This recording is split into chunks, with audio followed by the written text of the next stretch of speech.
So, I'd like to talk a little bit about modern dating today.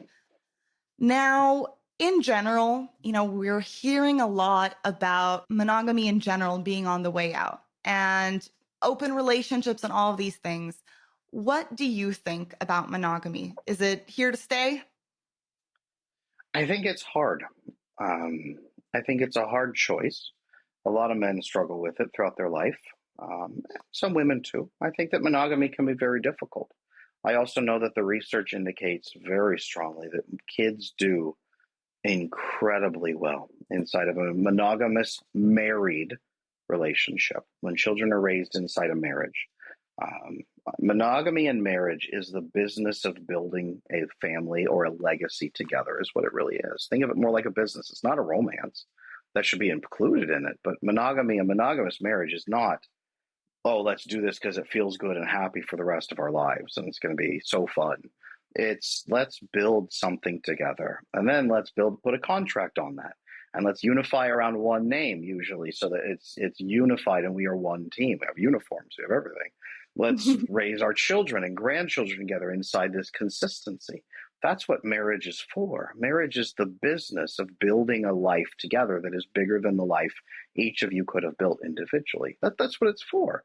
So the idea of that going away is pretty laughable because that's the idea, that's the plan, that the only thing that has worked for that for all of human history. That's what our ancestors designed it for. It is not supposed to be the absolute highest level of hedonism and joy and sexual pleasure forever. Now, can it be? Absolutely. If you do monogamous marriage very well with fully secure attachment and great communication, the sex gets better and better and better throughout your life. It doesn't drop off a cliff and die. No, that's not how it works. It is fulfilling. It's wonderful. Now, is monogamy for every single person? Am I going to, as Adam, going to go out roving the streets with a gun, forcing people to join monogamous marriages? Probably not. Not in the next 5 years, at least.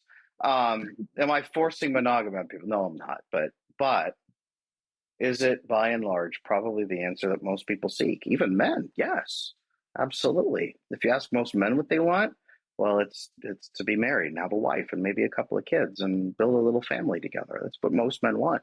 Turns out that's what most women want too, but most people are terrified to admit that in today's day and age. Oh, I'm just here to have fun and just see what happens. 100%. I mean, this culture of, hookups and casual dating that we've all been sold. And, I think women, especially men, I can see how they can get behind it in their 20s. But women, it just goes against the way we bond and what we're looking for. And I think that it's really, really damaging. So why is hookup culture a huge lie, in Well, your opinion? it's based on fear, isn't it? I mean, yeah, there's sexual pleasure, there's joy. I'm not saying hookup culture has no happiness or fun in it whatsoever. Obviously, it's fun. It's a dopamine binge, though, isn't it? It is people looking for other people. Usually, those people are pretty hurt. They're afraid of getting trapped. They're afraid of getting stuck or tricked into relationships. So they don't have really relationships. They hook up because it's fun and easy just to bang one out really quick with a stranger and then leave. And it's not really, I mean, yeah, dogs will do that in the streets when they meet, but by and large, that's not really what most humans crave. The research actually shows that 2% of women prefer hookups and 98% of women prefer a loving, committed relationship. One big concern here is oxytocin bonding. So women oxytocin bond through making out, through kissing, through foreplay, through sexual physical contact, and especially through orgasm. Women really oxytocin bond hardcore. So they develop feelings really, really easily, and especially if they very rarely had oxytocin as a kid, and if they have an anxious attachment. A lot of women are just going along with hookup culture, hoping that if they're fun enough, someone won't abandon them. Someone will choose to pity them enough to keep them. And then she just has to try to make him feel good forever. But then that's her sex drive will fall off a cliff in a year. Um, that's what a lot of hookup culture is built on, is injured people using other injured people to try to feel good for a moment. That's what it is. And it's crushingly sad. It makes women feel grateful and empowered for being used. And a lot of guys forget you're even in the room. They're just banging one out really quick using your body, which is really just enhanced masturbation, is all that is. And it's, man, it is not what most people really are long term meant for. And it does damage. And it does make people feel very unfulfilled. I work with so many young people in their early 20s who are desperately unhappy with hookups and they just want a loving partner. And I'm not talking about women, even talking about men who just want that. Like, guys go through a hookup or two and then say, well, this is all there really is. I mean, this is okay, but what else is there? Right. And I think that it creates this misconception of, that men have of women and then that women have of men. And it just perpetuates it even more. And, I sit with my single girlfriends and sometimes the things that they tell me in terms of how they see dating and what they think they need to do. Having sex on the first date is totally fine. We're in 2023. And if we had good chemistry and we had laughs and then we had good sex and then he doesn't call me the next day, they're so confused. Right. And guys are not necessarily going to bond with you No. right out the Almost gate. It never. doesn't work that way. Almost never, and especially not through sex. They don't get the oxytocin release that men get does not seem to be as significant, and it seems to just move the fluid along, as it were. Men get a lot more dopamine rush. So it's like, wow, that was a delicious hamburger. I will come here again next time I'm hungry. But you don't live at a diner. You don't marry the diner owner. You don't hang out at the diner 24/7 all the time. You might come back when you're hungry, lady, but maybe later you don't want a hamburger. Maybe you want a steak next time. So you go to a steak place instead of the burger place. It's assuming that men are going to fall in love with the hamburger.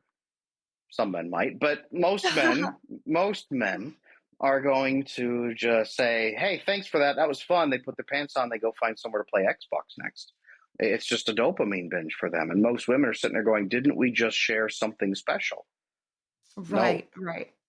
Yeah, I mean that's the tragedy. And I think I have some sympathy for young women who don't understand this right off the bat, but Right.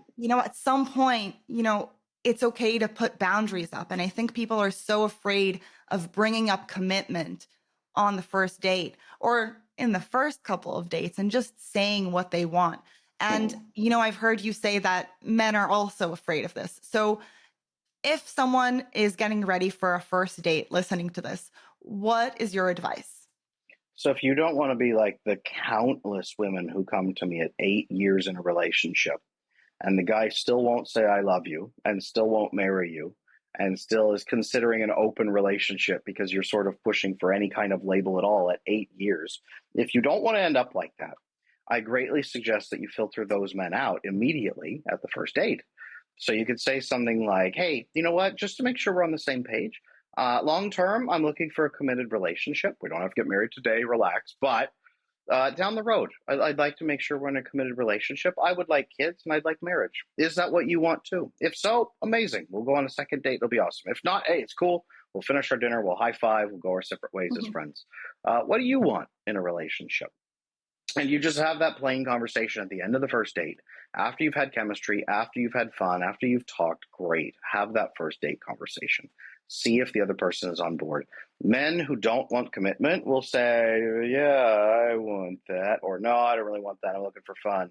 And you filter them out pretty quick because the second, third date, you can talk more about commitment, kind of what that looks like. And you can start saying, hey, for the sake of a committed relationship, here's something else to talk about.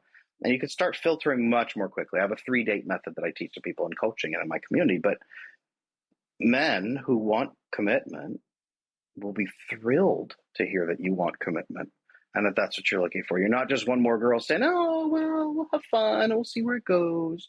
Guys don't commit to the fun girl. Guys usually commit to the girl who's like, no, this is what I'd like. And do you want that too? Because that means you're going to be that clear for the rest of the relationship and make his life so drama free and low maintenance and so easy because you'll just tell him what you want. He's not going to have to play endless games figuring it out. And you're the kind of person that knows what she wants, so he can actually build a life with you. That's do with that, young women and young men. Young men are just as petrified that talking about commitment on the first date is going to make a woman run from the table. It's the stupidest thing I've ever heard. But for some reason, every man in America right now believes that women don't want commitment and that talking about commitment will make them flee the room. And women might be listening to this laughing, and I laugh too, but it's also sad. Please talk about commitment. Talk about what you want on the first date. At the end of the first date, do that. That is so much better for bonding than having sex on the first date. Then you don't have to have sex on the first date because you can say, okay, cool.